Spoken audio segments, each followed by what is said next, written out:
Stewart. All right, well, T-commerce is just one example of what is more broadly called interactive TV or ITV. And to add interactivity to your television set, you need kind of some computer smart software usually embedded in a set-top box. And perhaps the most advanced ITV technology is coming now from a company called Canal Plus US Technologies. And joining us to explain this all is their CEO, Jean-Marc Racine. How are you? Good afternoon. How are you? First of all, tell us, you guys are basically a European company. Canal Plus started in France, and you've recently established, I guess, operations here in the States. We know there's a lot more of this ITV stuff in Europe than there is in the States right now. Why is that? What's going on in Europe that we can learn about interactive TV here? I think that Europe embraced ITV starting in April '96 with our parent company Canal Plus. And the way ITV was used in the early days was truly to differentiate the content from one service provider to another. And everybody can buy content, but not everybody can package it in an appealing way and add interactivity on top of it. Right. And that really drive ITV penetration in Europe in the early days. Okay. Now, how do you guys define ITV? I mean, what are we looking at right here? How are you adding internet-style interactivity to the television experience? We believe that ITV is not only about putting internet content on the television set. Looking at that splash screen as an example, you've got here 12 video channels, and by moving the cursor using the remote control, I can just pick up the sound of the selected channel, as you can see. So this is like browsing, but browsing television stations instead of websites. Correct. This is just going through the video offering of a specific network operator. And now, should you want to go and watch a specific channel, here a sports channel, you're just one click away from going and switching to that specific channel. Okay.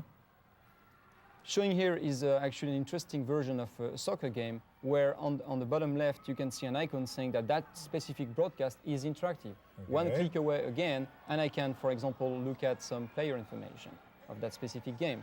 Or I can say, well, what is the score? I'm just joining that specific game. Even better, and talking about embedding and mixing interactivity together with content, which the result is enhancing the entertainment experience, I can now go to the camera selection. And I'm watching the main camera, but I can decide to go and to watch camera number one. We've all heard about this for a long time. You can actually do it now. It's being done on millions of boxes today, and it's coming, I believe, to the US as well.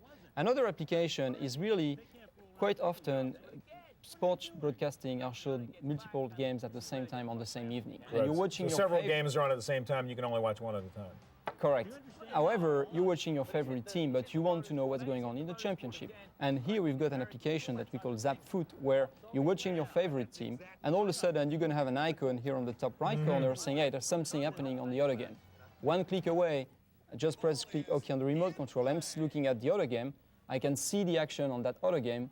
And now I'm one click away again to going back to my favorite game. Now when you say it tells you something is happening, so this is sort of context sensitive. It knows somebody just scored a goal or something, and it alerts you that there's been some good action in another game? Correct. There is actually a little trick here, which is that all the videos are delayed by 30 seconds in the head end. What you watch in your living room is actually live plus 30 seconds, so that if you're not watching that channel, give us 30 seconds to send you a message to let you know that there is something happening. So the box is able to know that something cool happened that you might be interested in. All right, so what else can you do with this?